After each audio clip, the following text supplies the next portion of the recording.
Allegiance.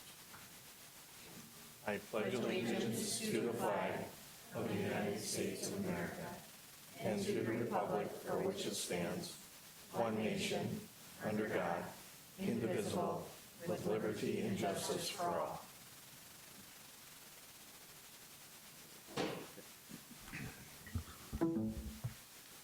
Thank you and welcome.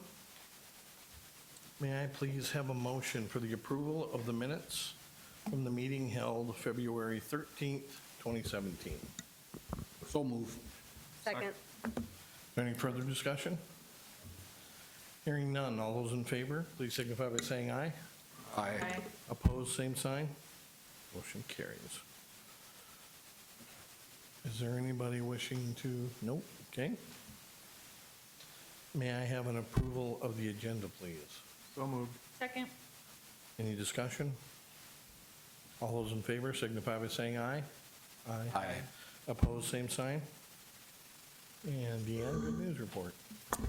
Thank you. Good evening. Our celebration of good news tonight features you, our Sioux Falls School Board members. The Associated School Boards of South Dakota set last week, February 20th through the 24th, as School Board Recognition Week in South Dakota. But since you didn't have a board meeting last week and we didn't want to have to call you together for one more meeting, we wanted to take the time tonight to honor you and thank you for the many hours that you devote to helping the Sioux Falls School District be the best it can be. You bring your parent perspectives, your professional contacts, and your knowledge, your passion and your pride in our public school system to the board table, and you represent the community and provide the highest quality education to 24,000 students. You support and encourage another 3,300 staff members, and we thank you for that. Phrases like local control, boundaries and busing, finance, curriculum, that's all new lingo, I'm assuming, that you learned since you joined the school board. And that's thanks to the citizens of Sioux Falls who elected you to guide our district. In honor of your dedicated service, we have updated this plaque that has hung in our boardroom since last year, and we've updated it with the latest recognition. We'll proudly display that. In addition, I hope you found the circle pins, the lapel pins that are at your place. They were purchased by Finance Coordinator Boyd Perkins and are a hot little item around the Sioux Falls School District. So now you each have one. And we hope you wear that pin proudly. And finally, we ventured around the school district a little bit to capture the thoughts of some of our students and staff members who wish to also offer you thanks. So if you'll watch a quick video, please.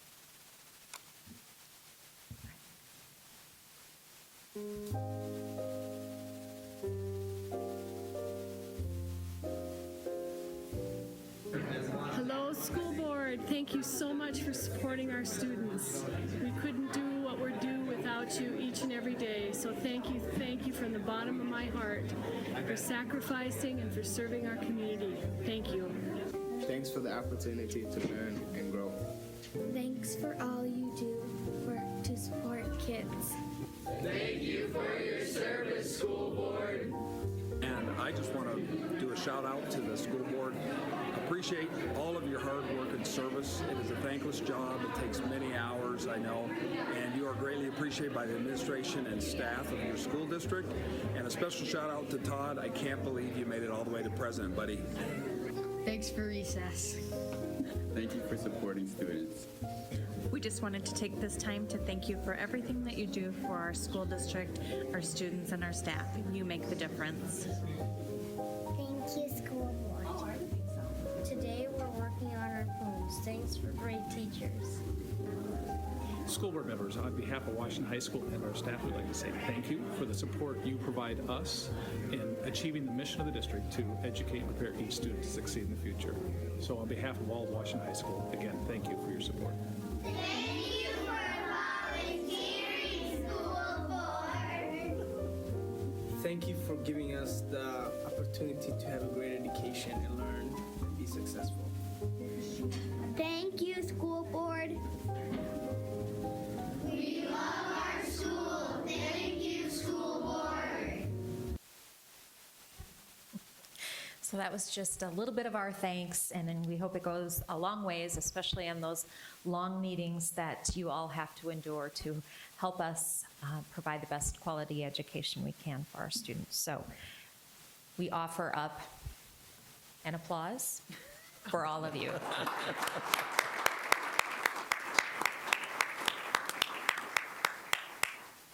I also would like to share one other bit of good news. On Friday, we had the privilege of announcing 70 nominees for the Dr. John W. Harris Sioux Falls Teacher of the Year Award.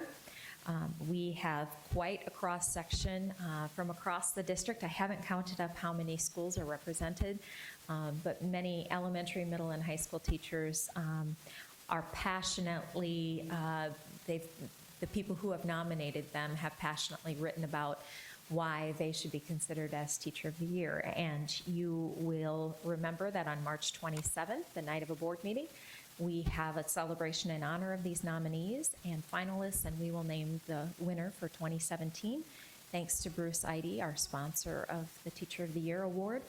And we will do that at a dessert reception out at CJ Calloway's. So that's another thing to celebrate. It doubles the number of nominees that we've had in the past, which is a really remarkable number to reach. So we're very proud of that, and we congratulate all of those teachers who made the list for nominees. Thank you. Thanks, Dan. Thanks, Dan. Well, first, congratulations to all the teachers that are nominated, and Kate's got a big job ahead of her in helping judge. And then thank you to everybody that wished us a good school board week. We got several personal messages, and that was awesome. That was just incredible, so thank you. Anybody have any conflicts of interest that need to be disclosed? Hearing none, may I please have a motion to approve the consent agenda? Second. Any discussion? Hearing none, all those in favor, please signify by saying aye. Aye. Opposed, same sign. Motion carries. Need a motion to approve 9A supplement consent agenda claims to Sanford Healthcare. So moved. Second. Any discussion? All those in favor, please signify by saying aye. Aye. Opposed, same sign. And that is with one abstention from Board Member Ryder. Now, need a motion for 9B, claims to Avera McKinnon. So moved. Second. Any discussion? Hearing none, all those in favor, please signify by saying aye. Aye. Opposed, same sign. That motion carries with an abstention from Board Member Parker. Now we move on to reports of the superintendent. Well, kind of like last month, boy, we've really got to this point in the agenda rather quickly. Now we'll slow this meeting down just a little bit. We've got 5 reports. Several of them are pretty meaty, and I think that's just the point in the year where we are in terms of reports coming to you and planning for the upcoming year. So we'll kick off tonight with Mr. Knoll talking to us about Gallup Employees Engagement Survey.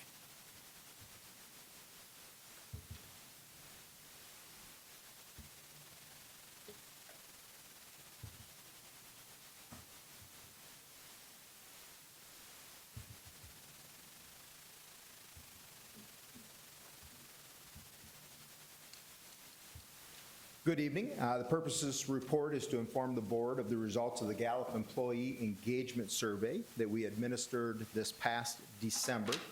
The purpose of this, or the covering of this, is with the district priority for staff development and with the ability to retain the high and quality staff and to analyze the participation results of the annual staff Gallup Employee Engagement Survey. So we have a lot of information I'll go through here fairly quickly, but the first part, this will work.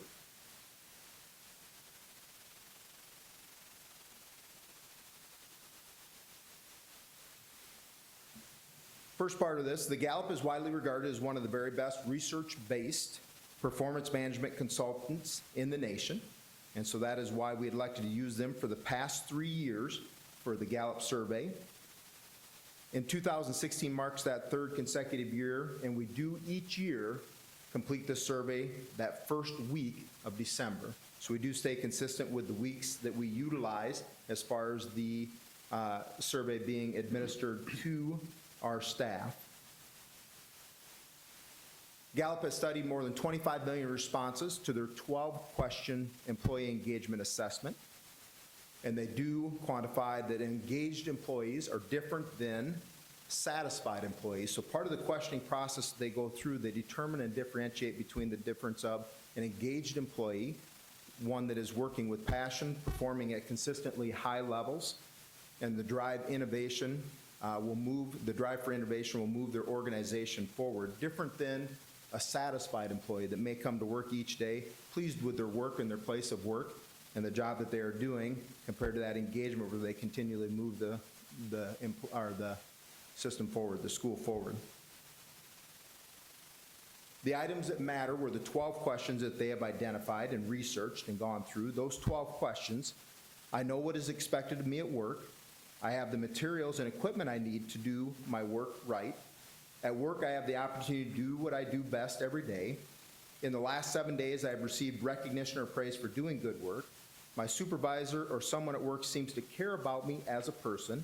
There is someone at work who encourages my development. At work, my opinion seems to count. The mission or purpose of my company makes me feel my job is important. My associates or fellow employees are committed to doing quality work. I have a best friend at work. In the last 6 months, someone at work has talked to me about my progress. And the final of the 12, this last year I've had opportunities at work to grow and learn. The results of this year's survey are as follows. In 2016, approximately 87% of the Sioux Falls School District employees completed the online survey. Survey participation was up from 83% in 2015. So we're very pleased with the results as far as the participation. The responses to the questions were based on a 5-point scale, 5 meaning extremely satisfied, and 1 meaning extremely dissatisfied, with 0 indicating don't know. The chart that you will see first is called the index, engagement index. The engagement index looks at the percent of each of those 3 groups: actively engaged, not engaged, and actively disengaged. The first group we'll look at is just the Sioux Falls School District results comparative to 2015. If you see each one of those categories, with actively engaged, in 2015 that was at 36%. In the 2016 survey, that was at 47%. The not engaged went from 52% and reduced down to 45%, and the actively disengaged went from 12% to 8%. To put this into context, Gallup also showed us how that compares to the U.S. working population. So for overall business, educational combined in with that, or industry. In those percentages, actively engaged in 2016 was at 32%, not engaged 51%, and actively disengaged 17%. So you see the Sioux Falls School District in 2016 was above each one of those U.S. population, U.S. working population percentages. If we compare that and break it down just to the educational services, looking at those educational services, actively engaged in 2016 was at 43% compared to the Sioux Falls School District at 47%. Not engaged at 46% with the Sioux Falls School District at 45%, and the actively disengaged was at 11% with the Sioux Falls School District being at 8%. So each one of those indexes there favored very well with the Sioux Falls School District, going up considerably from 2015 and comparing favorably to all educational services or the U.S. working population. The next chart that you will see is the category means and year-over-year changes. So each one of these, compared on that 5-point scale, will have an overall mean or average for that area for each one of the questions. The first thing that they gave us was an overall grand mean, the overall grand average of all categories combined. In 2015, that overall grand mean was at 3.83, and it went up by 0.18 to 4.01 in 2016. If you see each one of those areas going down through each of the 12 questions, the minimum amount of increase was a 0.06, and I know what is expected of me at work, to an increase of 0.38 in the area of I've received recognition within the last 7 days. So every one of the categories, comparative means from 2015 to 2016 went up. When we met with the Gallup individuals or the professionals from Gallup, it said any increase that's a double-digit increase is a very significant increase. So you see the number of categories that increased by that amount. The next chart that we looked at is the 2016 employee engagement results compared to the percentile. 50th percentile would be that average, the average of all results taken nationally. So going through these, overall job satisfaction was at a 4.0 for the Sioux Falls School District. That would be ranked at a 73rd percentile, so significantly above the average of 50th percentile. Each one of the categories as you go through there, we're at a minimum, with the least being at 55th percentile, which is my coworkers are committed to quality work each day. Going to one that's at the 92nd percentile, which is I do what I do best every single day. Each category there, though, ranked well above that 50th percentile. The next chart that we'll look at is that overall baseline comparative with that grand mean. The grand mean, as I said, was the overall question, the average of those 12 questions combined. The Sioux Falls School District overall grand mean was 4.01, which ranks at the 81st percentile. In 2015, the Sioux Falls School District was at 3.83, which is the 33rd percentile. Gallup Educational Services database, the 50th percentile is at a 3.90. And Gallup overall database at the 50th percentile, this is international, was at a 3.93. So you see comparatively where the Sioux Falls School District was comparative to other educational services, overall Gallup results, and where we compared from the 2015 year. The next area that I will highlight is just the 2016 key headlines. 87% of our staff participated, which is up from 83% in 2015. The Sioux Falls School District had across-the-board engagement improvement. Each item mean increased. Average growth was at a 0.18 of the mean. 4 areas at the 80th percentile or above, and 1 area was at the 90th percentile, or in the 90th percentile. All areas were above the 50th percentile, and the grand mean increased from 3.83 to a 4.01. Gallup poll also gives each participant or participating district a strengths and opportunities page. The strengths and opportunities identifies 2 areas of strength for the school district by the results, and then 2 areas that we could use as opportunities. So the strengths for 2015 were designated as the first one, I know what is expected of me at work. That was at a 4.14, which is up from 2015 by a 0.17. The second strength for the Sioux Falls School District was at work, I have the opportunity to do what I do best every day. That's at a 4.35, which is up from up by 0.06 from 2015. And then they give 2 areas of opportunity, 2 areas that we could look at and designate for growth. The first of those, in the last 6 months, someone at work has talked to me about my progress.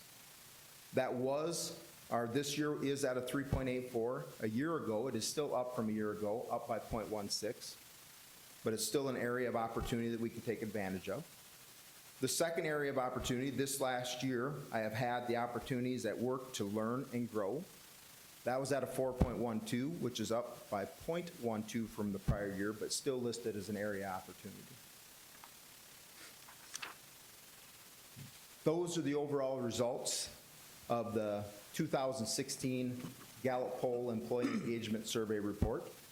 And again, that report was given to our staff in December, this past December. The administrative recommendations to the school board is to acknowledge the results from the Gallup Employee Engagement Survey administered in December of 2016. Great results. Anybody have any questions? Will they take I know they cut them 100 different ways or more. At the building level, will they take them out and share with their employees and look for feedback? And, because we can only move the bar to help the employees and what they're thinking behind some of these scores and whatnot. No question, the overall district results are directly influenced and impacted by what they do at each of the buildings. So this last couple weeks here, especially last week, individuals from Gallup came out and gave training to the buildings. The buildings each have their individual results. They would also have how they scored mean-wise in each one of those categories. And then they would also have per building or per group strengths and opportunities.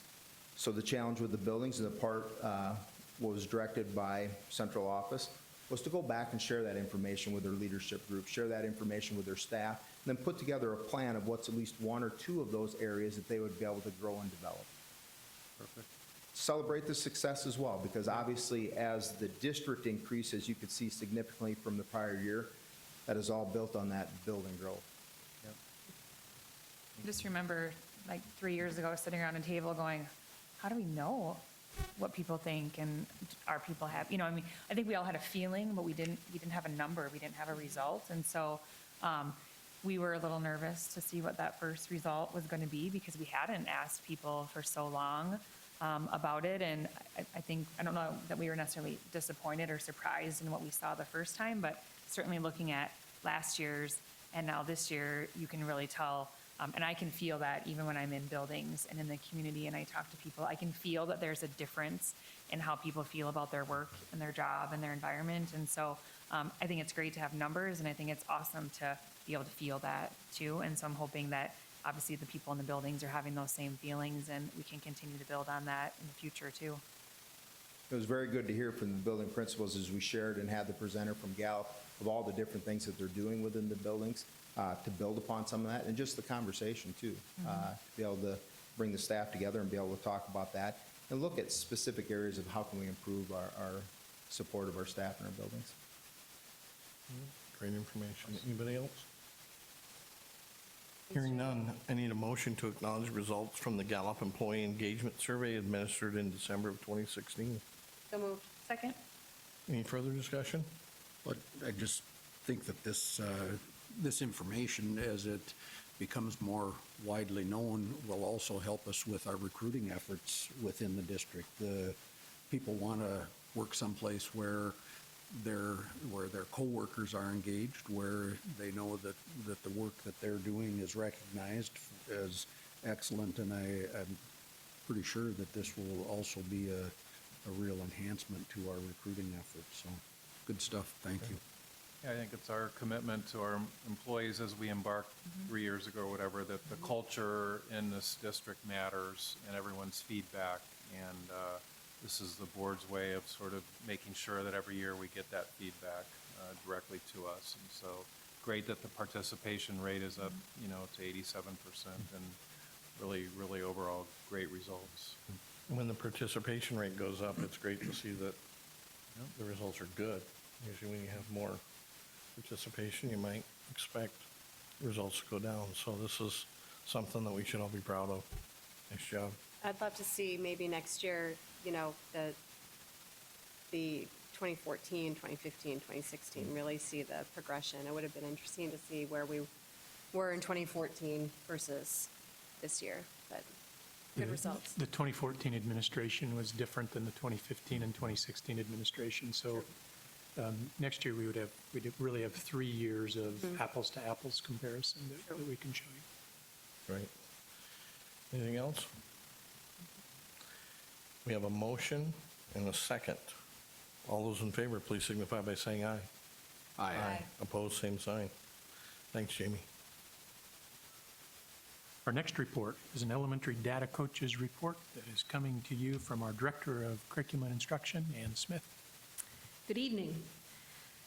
You may recall that the district received, through a study from the Federal Education Department, funds to provide 2 data coaches beginning in April of 2014. Those data coaches worked at 4 treatment schools, half-time at each one of the schools. The study with its commensurate funding was complete at the end of the 2015-16 school year. Because we didn't know what the study was going to show, we chose to extend those data coach positions this school year using federal Title IIA funds. We still have not received the results from the federal study. We've contacted them, and they don't yet have an anticipated date for the preliminary results to be released. While those results should provide a more clear picture of the impact of a data coach on student achievement, we're still left with needing to somehow decide what do we need to do to move forward to provide the most effective model for supporting teachers as they build their confidence using data to drive instruction. For several years prior to the data-driven study from the Education Department, we've had instructional coaches working with our teachers. Instructional coaches work individually with teachers to model lessons and provide coaching and feedback. They also have, as part of their responsibility, working with groups of teachers to support collaboration by gathering and analyzing student data and looking for instructional strategies. So very similar to what the data coaches were, the difference being that through the federal study, the data coaches had much more intense training and further feedback on how to do this coaching and how to support teachers in using data to drive their instruction. So as we looked at how it worked this year, as we continued those data coaches, using the same model as they had been during the study, so that there was a half-time data coach in a school and a half-time instructional coach, we began to realize that perhaps we should be investigating a slightly different model, continuing the same amount of FTE, but restructuring the responsibilities slightly. If we would reassign 0.5 of those data coaches to be a data trainer, to share the expertise that they had learned through the training that they got in the study with the rest of the instructional coaches, and also with the rest of our building principals, we could also then use the 1.5 that's left over and reassign them to our instructional coaching staff to increase the instructional coaching staff, which gives us the ability to look at a slightly different model. What if we have a full-time instructional coach in a building? That full-time instructional coach has had the additional training in how to use data to guide instruction. Do we get a stronger impact from that than we do from just a half-time instructional coach who may have had the training? So we're going to do a study to examine that exact question, and we'll use a standardized measure to measure our results. We'll match up schools based on demographics, since we'll be looking at student growth, and if you have two schools, one where the students have a great deal of room for growth, you may see greater growth just because that's the point that they're at. So we'll match up two schools based on demographics and also based then on the model, a full-time instructional coach or a half-time instructional coach. And we'll see if we can begin to see any difference, so that if we were to come and say, we need increased instructional coaching staff, we would also be able to say, this is why. This is what the results showed that the impact of that would be. There are no costs anticipated for this particular study, since we were already paying for the 2 data coaches out of our federal 2A funds. We would continue to use those same funds to pay for them next year as we do this study. So with that, I would ask that the board would acknowledge the report on the elementary data coach position. Any questions for Ann? Hearing none, can I have a motion to acknowledge the report? So moved. Second. Any further discussion? All those in favor signify by saying aye. Aye. Opposed, same sign. Motion carries.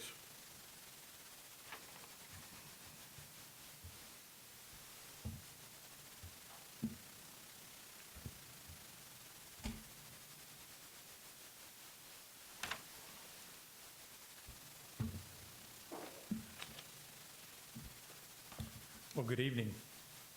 Our next report is a report on computer science immersion and a proposal for the board to consider tonight to enter into a contract with Code to the Future.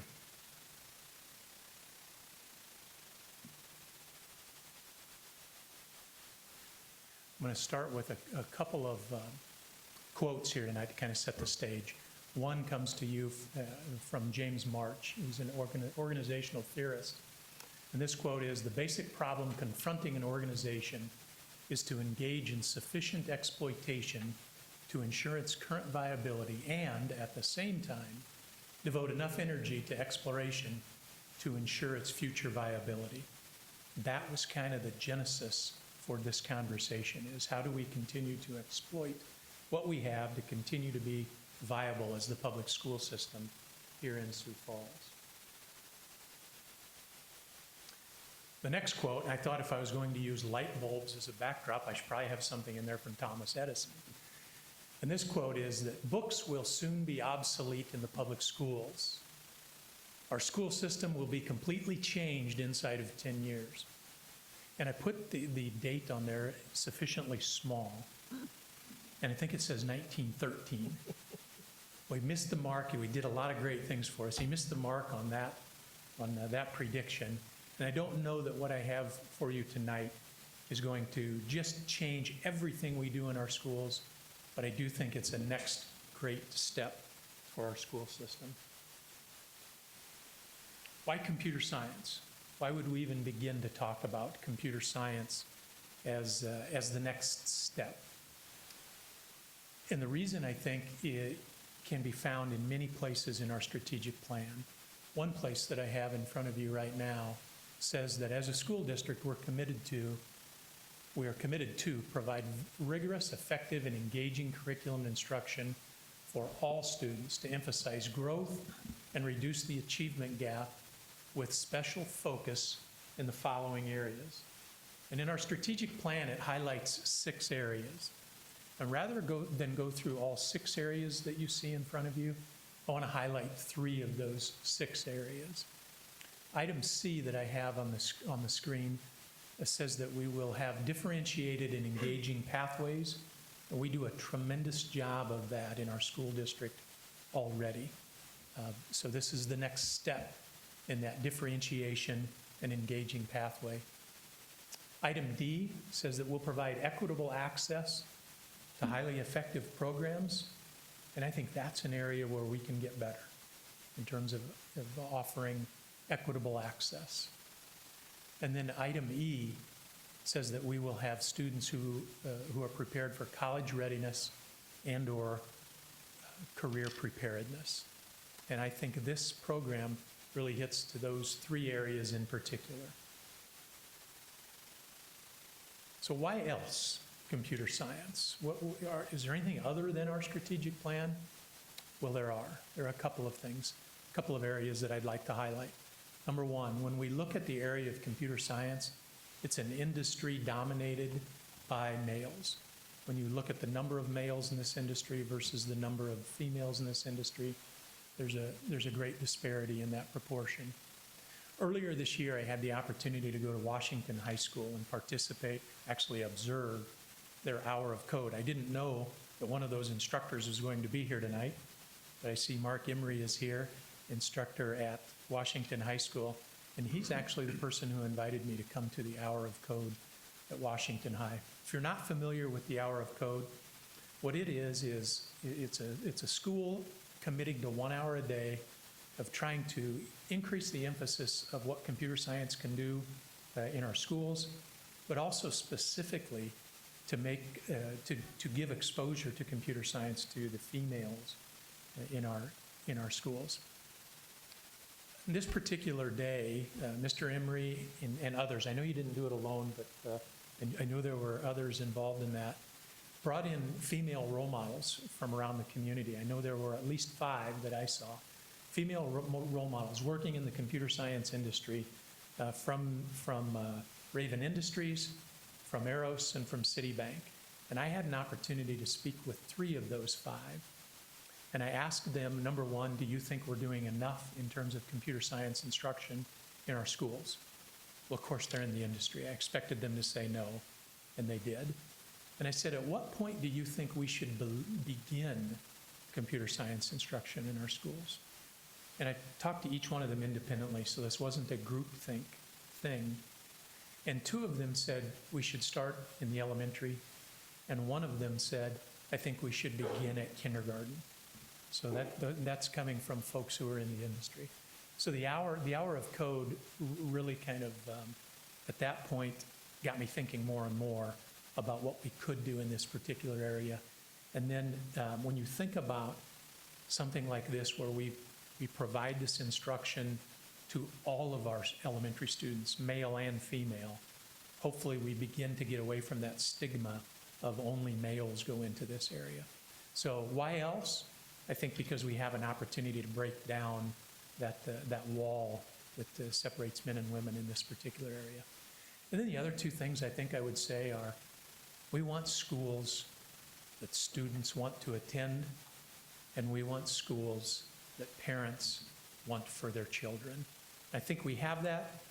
I just don't want to rest on our laurels. I want to continue to make sure that we have those schools for our community. Back to our strategic plan. When we look in priority area number 1, first steps, in our strategic plan, it says that the district will continue to expand and evaluate multiple pathways for students. As a part of this work, the district will explore a partnership with Code to the Future and establish a coding pathway. You might recall seeing that earlier this year in a work session that we had. And I think when we look at those particular areas, I think there are a number of areas within our strategic plan that are potential hits for computer science immersion. Areas such as attendance, areas such as engagement with our students, achievement results, and helping improve the demographics in our specialty schools. When I talk about demographics in particular, I look at our entire K-5 school population, and I break down what we have right now. When I look at, and by the way, as you see there, SS will be our specialized schools. So that includes Spanish immersion, that includes All City, that includes our Challenge Center, and that includes Eugene Field Arts Plus School. Those 4 schools have a total of 1,378 students enrolled in them. When I look at the breakdown from a diversity standpoint, and when I think of diversity, I always think of it on 2 fronts. I think of it from an ethnic perspective, and I think of it from a socioeconomic perspective. So when I look at our current population of specialized schools and see 1,378 students, I do a breakdown. How many of our students in those schools are white? And the answer is 78%. When I compare that to our total K-5 population, we have 63.5% of our elementary school students who are white and 36.5% of our students who are non-white. So you see a bit of a discrepancy there. In our specialty schools, for free and reduced price lunch students, 20% of the students in our specialty schools qualify for free and reduced price lunches, whereas nearly half of our students qualify across our entire K-5 population. And then one other area that I thought would be interesting to look at, it doesn't necessarily fit into the demographics that I defined earlier on ethnicity or on socioeconomic status, but we serve a sizable population with our ELL services. And in our specialized schools, less than 1%, in fact, it's less than 0.7% of our student population in our specialty schools are served through ELL services, whereas 10% of our total K-5 population is served. I don't put that up there as anything other than facts, looking at the equity and access issue that we talked about earlier. And that's kind of the so now what? Well, let's continue to explore. So now what? We've looked at a number of things at this point. When I go back to the 6 areas that I identified earlier and drew out 3, what I really get to, and I think the key point that we can begin to address, is the equitable access to highly effective programs. Now, I want to take a step back and say that we can put in Code to the Future, and I'll talk to you in a little bit about how I see that implementation looking. And we can change the numbers from the previous slide. We can change these numbers quite drastically by picking schools that will have a great impact on socioeconomic status and ethnicity. But that won't necessarily change these numbers for these 4 schools. So I don't know that I'm telling you I have a cure for this issue. What I'm saying is we can provide another engaging pathway for our students. I think that all of our specialty programs should be looked at for under this lens, and we should look at each one of them as we go. Now let me go back to where I was. So now what? Let's focus in on the equitable access to highly effective programs. I'm going to show you a YouTube now from it's a TEDx from a gentleman that I had an opportunity to meet. He's actually been here at IPC. And this TEDx, it was actually done in June of 2016. And I met Andrew Svehag in July of 2016 at a workshop that I went to called ERDI, or Educational Research and Development Institute, that I know you're aware of. And I'll let him explain what Code to the Future is.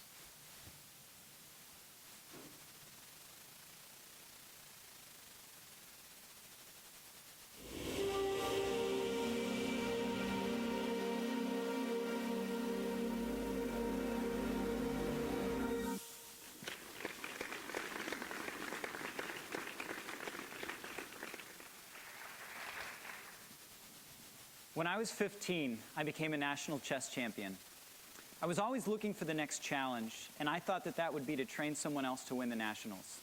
So I took on a few private students, and the following year, one of them won the national kindergarten championship. I was 16. Some of you might be thinking I'm still 16, but I can assure you I'm not. He was 5, and that was a life-changing experience for me. Because up until that point, I had been focused on my own individual pursuits, and watching Alec go through that journey of learning along with his kindergarten classmates showed me that I had an even deeper passion for helping kids to win. And when it comes to helping kids to win in education today, I believe that there's a second language that every elementary school should be teaching. Some of you might be thinking I'm referring to German or Spanish or Mandarin, but actually I'm referring to a programming language called Java. Some of you might be thinking coffee. But Java is actually the most popular programming language in the world. It's a text-based language that's capable of supporting many of our most advanced applications, and it's known for being just a little bit hard. In fact, Java has such a bad rap that fewer than 10% of high schools nationally offer it, despite the fact that it's on the AP Computer Science exam and is the most popular programming language used in the industry.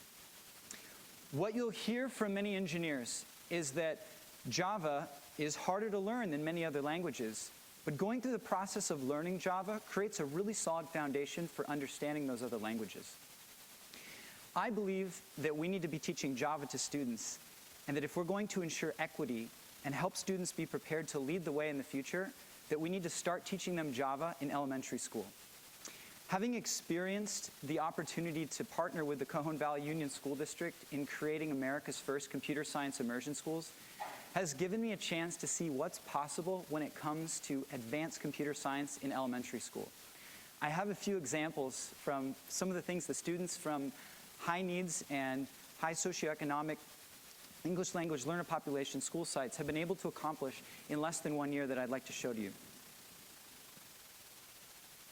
This is Tony. Tony's a kindergartner who's been learning computer science along with her classmates. Oftentimes when I visit a school site, the teachers strategically direct me to specific students. I'm sure many of you have had that experience. When I made it into Tony's room, her teacher was occupied and gave me a chance to have kind of an authentic experience. Tony reached out with a small kindergarten voice and said, "Excuse me, sir, would you like to see my project?" How can you say no? So I came over and said, "Of course." And she said, "Well, actually, I need to take a few seconds because I have to fix something." And within a span of around 10 to 15 seconds, she debugged her project and added what's called a conditional statement. And so she turned around the computer and said, "Okay, now you can look. If you click H on the keyboard, the character I just programmed will do a 360. She's in kindergarten. This is Shauna. She's a third grader who's been learning computer science along with her classmates. And one of the things that they've been learning in third grade is an unplugged activity in addition to chess. And this systematic study of chess that they've been going through has been developing their visual spatial abilities to help prepare them for Java in 4th grade. One of the things they've been doing is learning how to play chess blindfolded. And I'd like to show you what that looks like. Play right now. Hold it. Okay. I'm going to go pawn e4. The pawn to a6. Pawn d4. The pawn to d6. Knight c3. Knight f6. Knight f3. e6. e5. Capital K. We skip ahead around 10 moves. She's analyzing between 60 or 70 different choices, keeping all the pieces in her mind on the grid. D8. And she made the best move. Afterwards, I asked Shauna, do you feel like you have a superpower? She said, actually, yes, I do. This is Aaron. He's in 4th grade, and he's been learning Java along with his classmates. One of the things that they've been doing is learning how to create customized changes in Java that are reflected in their own customized Minecraft mod. Here's him articulating that deductive process. And the other thing is that when you, in the block, you have to like code it in GIMP, and you have to draw it, and then you have to declare, load, register. Then when you play Minecraft and give it a test, and then your block is fair. Cool. I love the videographer, right? So you heard mention of Minecraft. The important distinction here is that the students are not playing Minecraft, they're making Minecraft. And what I mean is they're actually going through the same process that Marcus Persson, the creator of Minecraft, went through when he was hot code swapping and making edits to the game in Java. And he's in 4th grade. One of his classmates from school says it best. Is Java, and we're only like in 4th and 5th grade, and we're already learning all of this. So like this is like well, someday we're gonna change the world with all of this like knowledge that we're getting, because like we're only, like I said, we're only in 4th and 5th grade. It's like we're already getting all of this. So probably we're gonna be better than the high schoolers if we get there. Love that confidence. You might be thinking, okay, Andrew, did you just handpick the best kids? Is that what we're seeing, the most advanced students? And while it's true that these kids are incredible, what I'm excited to share with you is that they are truly a reflection of what you would see if you walked the buildings. See hundreds of kids with these skills at their respective grade level. And when we think about what happens in many of our communities in respect to sports, we see parents developing skills in students as early as preschool. In some cases, out of a desire to help students be prepared for a potential exit from poverty, right? This might be their lottery ticket to be able to get out. When we contrast the opportunities and the odds in sports with the opportunities in computer science, let's say a student wants to make it into the NBA. There's around 400 jobs for that in the United States. If we compare that with the data from the Bureau of Labor Statistics, there's over 1 million unfilled computer science jobs projected to be available by 2020. 400 versus 1 million.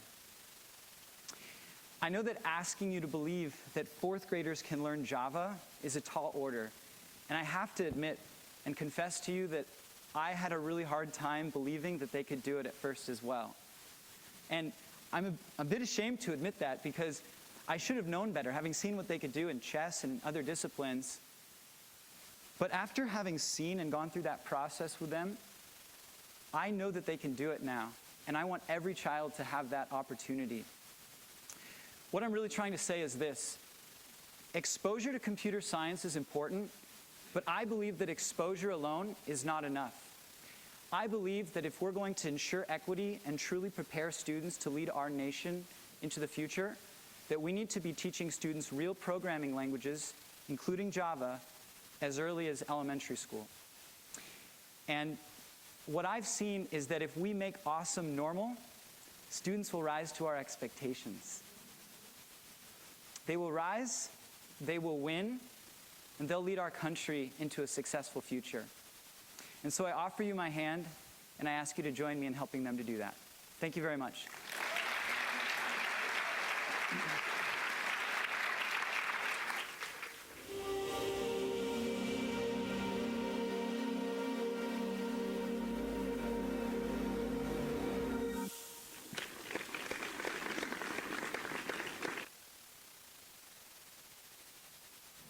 Okay.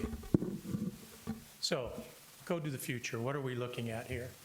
We're looking at a program that is steeped in professional development.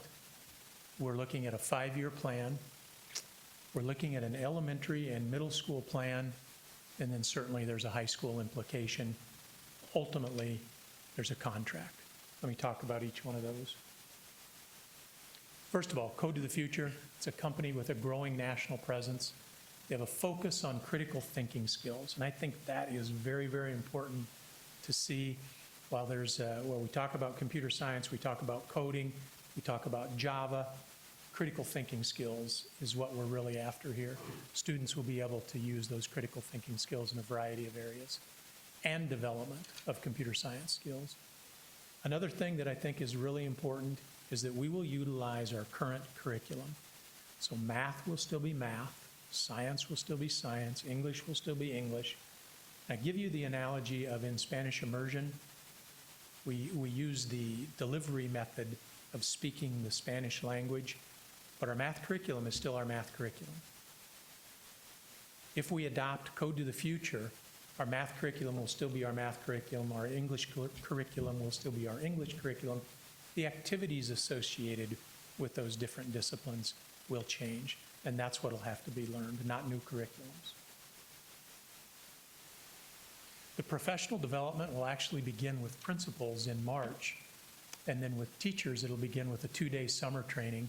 That training will be on site. The mode of operation for Code to the Future is that they have somebody who will stand and deliver, who will demonstrate for our teachers, and then will assist, teach shoulder to shoulder with our teachers, and then sit down and help with the training or advise and provide feedback to the teacher.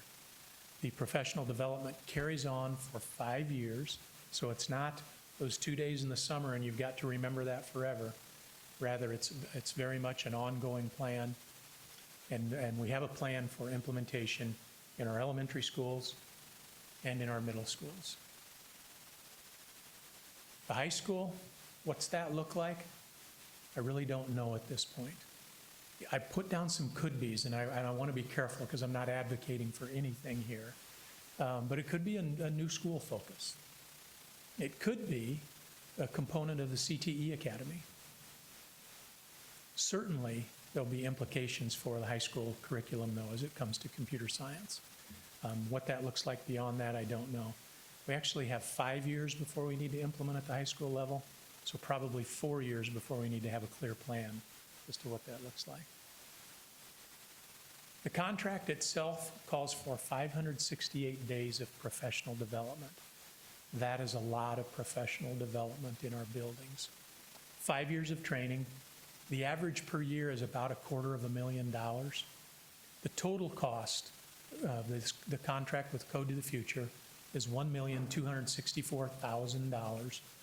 And I would propose that we pay for that through a combination of title funding sources. In working with Ann Smith, we believe we can work that out. Here's the good news and the bad news. The good news is we can back away from this project in any year.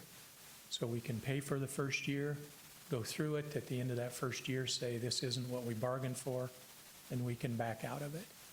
The bad news is, so can Code to the Future if we don't implement it with fidelity. I don't go into it with the thought of either one of those things happening, but I guess that's a nice safeguard that we have in case we would need that. Here's the plan, the 5-year plan. In year 1, so this fall of 2017, I would see the implementation at 3 of our elementary schools. In year 3, so in the fall of 2019, we would implement Code to the Future in 2 of our middle schools, and we would have professional development at each one of those buildings. Where are the schools? I'm not ready to say that yet publicly because I didn't want to presume that you would okay this contract. If you okay this contract, I'll work with the principals at the buildings that we have in mind to make sure that our teachers understand they would be the teachers impacted by this. I don't want our teachers to learn through a board meeting or through the media that their world is about to be changed. Rather, I want them to hear that from their principals. The other thing is all of our teachers who are in these buildings will have the option to stay in the buildings or go to another building. One of the great benefits we have in Sioux Falls is the benefit of size.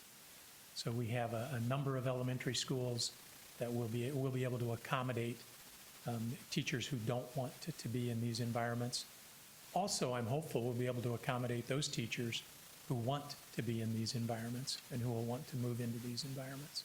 I will tell you that we are looking at providing opportunities across the city, east to west, and we're looking to help us meet the strategic goals that I talked about earlier as we implement this fall in 3 elementary schools. What about equipment? Well, the good news is we're a 1-to-1 district, so we have devices 3 through 12. We have 1-to-1 devices 3 through 12. So we have a lot of devices in our elementary schools already. We're going to need more devices because while we have some devices in 2nd grade, we're going to need more. So we have some devices, but we need more. I've worked with Ann Smith again, and I've worked with Michael Christofferson in ITS to say, what's the approximate cost here? And our best number that we can come up with today to provide more devices for 1st and 2nd grade, and also to provide beefier devices, if you love that technical term, beefier devices for 4th and 5th grade. We'll need those when the students actually begin programming in Java. And the cost for the 3 elementary schools is right at about $250,000, so another $250,000. And that money would come from capital outlay.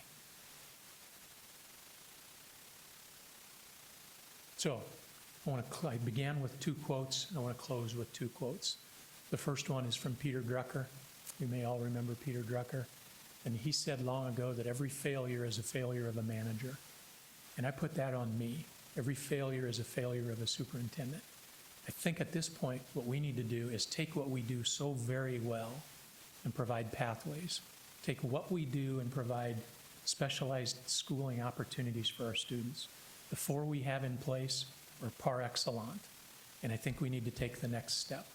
I think the next step is Code to the Future, and I think the next step, it ensures that we provide access to students who are in socioeconomically different circumstances than their district-wide peers, and also different circumstances from an ethnicity standpoint.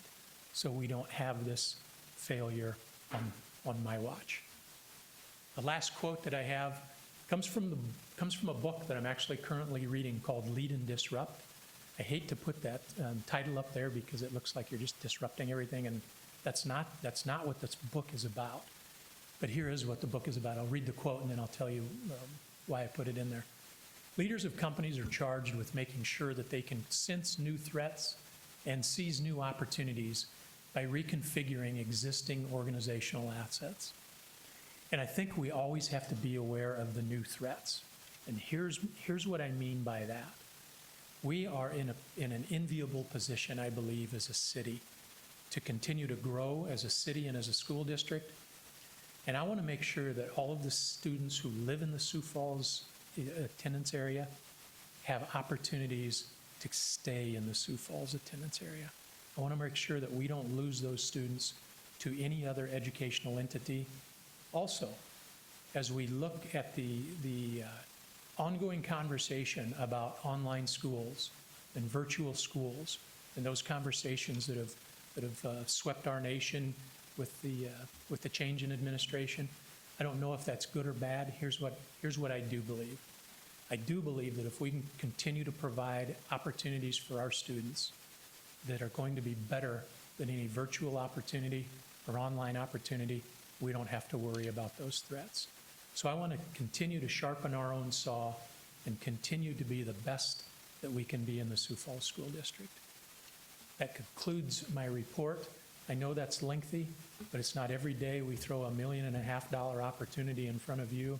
So I wanted to do my due diligence in unpackaging this in front of you. I'll close by saying I'll stand aside for any questions that you may have.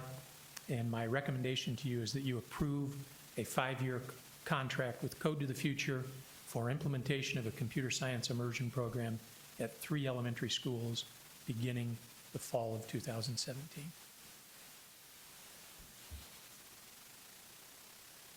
Questions for Dr. Maher? I think there's, the benefits are, you know, you have to draw the line somewhere in your presentation, but I just look at our trying to move to community engagement, right? And I look at this and I just see the possibilities are endless on how to involve our community, our colleges to come in and help with this at some point. I don't know how or what that looks like, but there's, you know, certainly a lot of opportunity for that. And then I also view it as, you know, some would say it's $1.2 million in costs. It's really an investment, right? And we're expecting a return on that investment.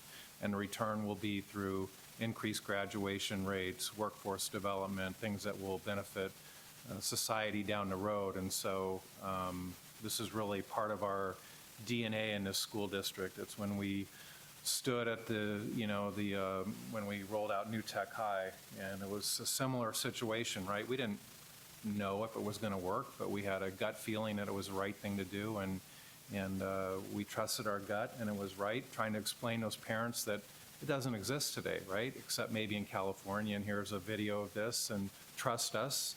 And years down the road, it's worked out magnificently, as has the CTE Academy, Spanish immersion, and any of these others that we've taken on. So it's really part of our DNA. So I'm excited about this, the possibility of this investment, and ultimately to prepare each student for a changing world. The world is changing. It changes every day. And, you know, Thomas Edison was only 100. It's hard to believe back then what, you know, but it's true. We have to prepare our kids for a world that's changing all the time. And I think this is just a direction I think we need to go for all the reasons that you said. So I'm really excited about the investment opportunity here. What Doug said. Yeah, ditto. It's an exciting opportunity, and as we say, we want to prepare our kids, and what a great, and everybody, all the kids will be involved, and that's what excites me. I think just like with Spanish immersion, where we say you learn one foreign language, the second foreign language is going to be easier to learn. I am not a computer science person by any means, but I imagine that as you learn to think as a programmer, if a new language, like if Java somehow gets trumped by another language, having the processes ingrained in your learning will only help you to accelerate learning a whole nother language, whatever that next language is. And so I think it's great to challenge your mind and make you think in different ways than just the normal kind of classroom. It gives people a leg up. And so I think it's an exciting adventure as well, in a whole nother way that not a lot of people in the United States are doing. And so it's fun to be regionally on that leading edge, you know, and having people, you know, maybe other communities will look to see what are we doing and how can they even implement it in smaller ways into their classrooms. But it is an exciting opportunity for Sioux Falls. So I think I'm most excited about the equitable access piece, just making sure that all of our kids have access to this just cutting edge opportunity. Any other questions? I'm excited for the students, absolutely, that's most important. But in the plan, I mean, as long as I've been on the board, which is maybe too long, but we've talked about the investment in technology, the investment in all of the new programs, and the thing that sometimes I feel like we've missed is training the trainers, training the teachers, and the investment in that is going to pay off for the kids, and it's going to pay off for for instructors. They're going to learn a new language. They're going to learn, we can do this with the folks that we have in place. And to me, that brings more value to the teachers in the buildings. It just, I mean, it's a win on so many levels. It's a ton of money to invest, but it's worth it, and I move that we move forward. Great. So I have a motion to approve the 5-year contract with the Code of Future for implementation of a computer science immersion program at 3 elementary schools beginning in the fall of 2017. Second. Any further discussion? All those in favor, please signify by saying aye. Aye. Aye. Opposed, same sign. That passes.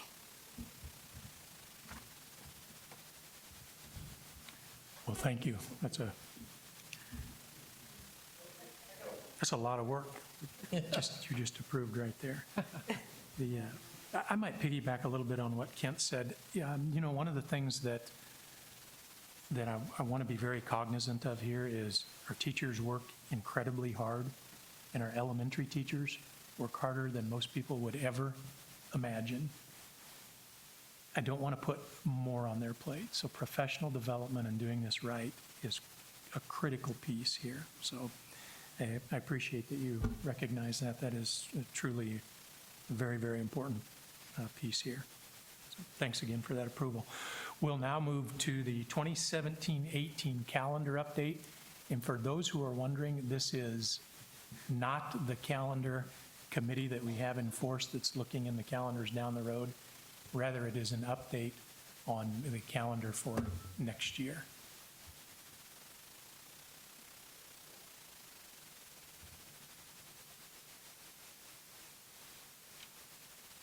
Purpose of this report is to present the revised 17-18 Sioux Falls School District calendar to the school board for approval.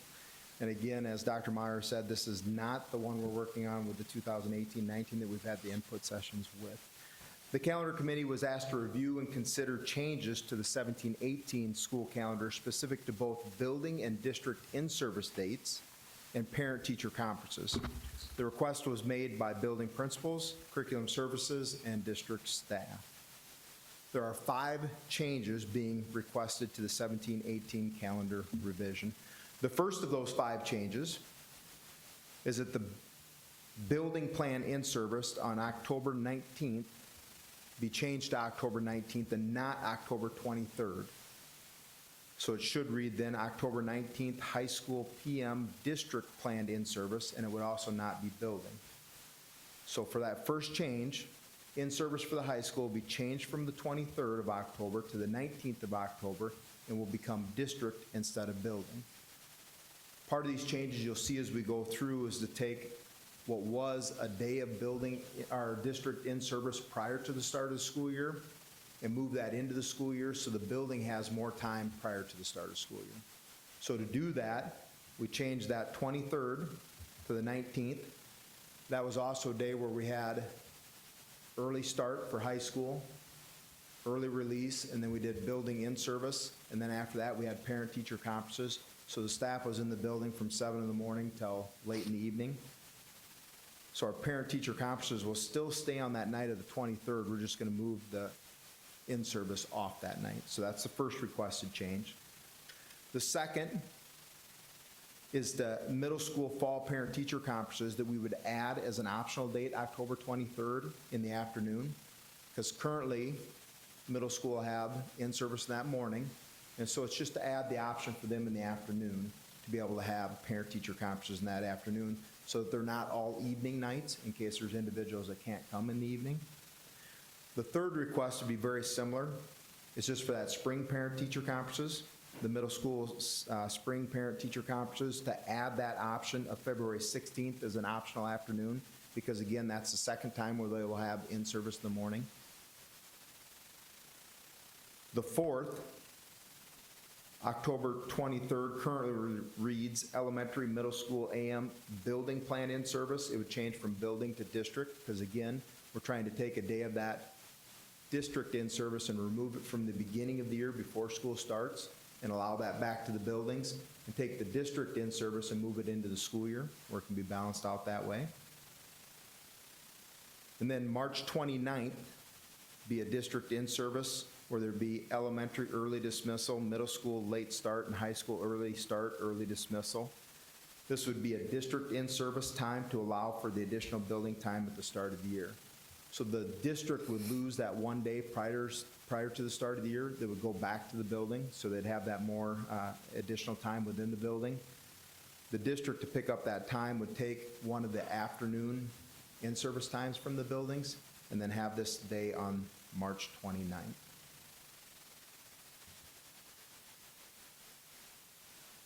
The previously reviewed changes are recommendations made by district administration and the calendar committee for your consideration.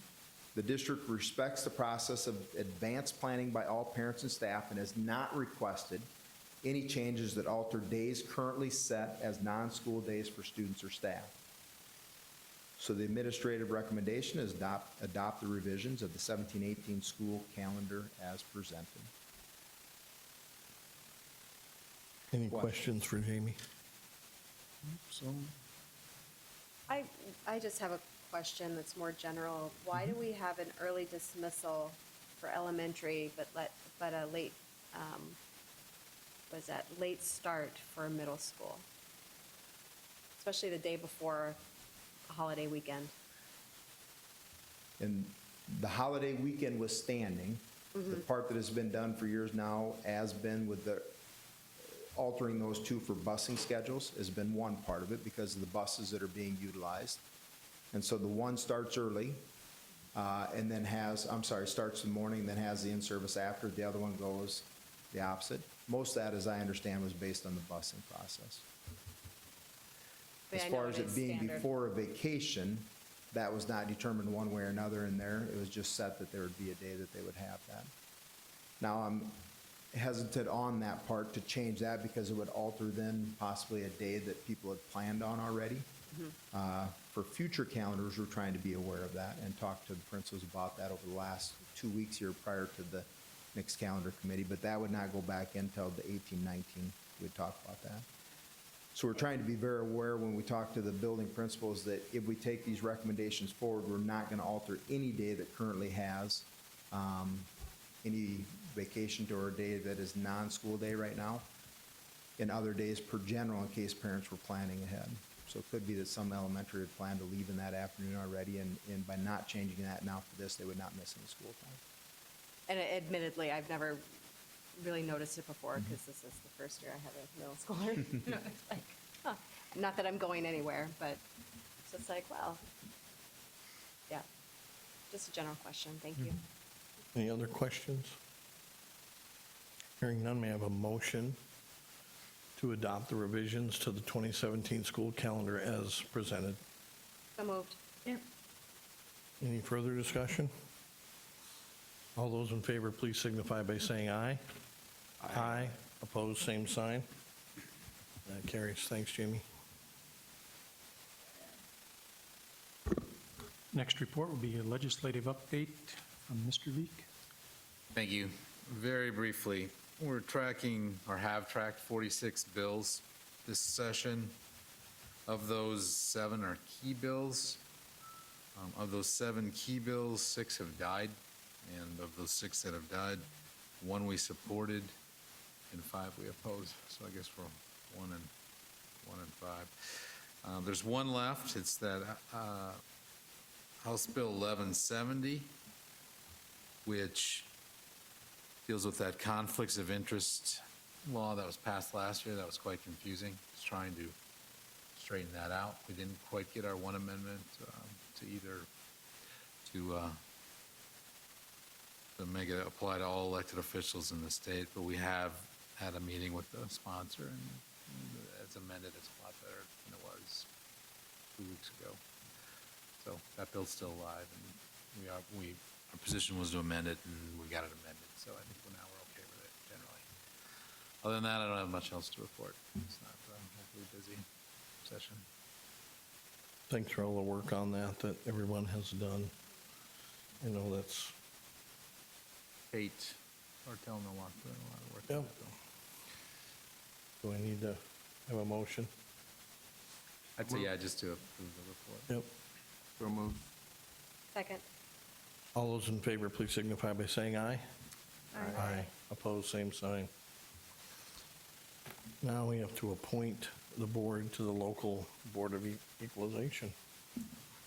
I move to appoint all school board members to the local Board of Equalization in accordance with SDCL 10-11-13. It being understood that all members of the school board will serve as they are able to schedule their time, and authorizing school board members to be paid for attending Board of Equalization hearings beginning Monday, March 20th, 2017, and concluding on Friday, March 24th, 2017, in accordance with SDCL 13-8-37. Can I have a second? Second. Any discussion? All those in favor, please signify by saying aye. Aye. Opposed, same sign. That carries. May I have a motion for adjournment? So moved. Meeting adjourned. Well, we'll see you guys.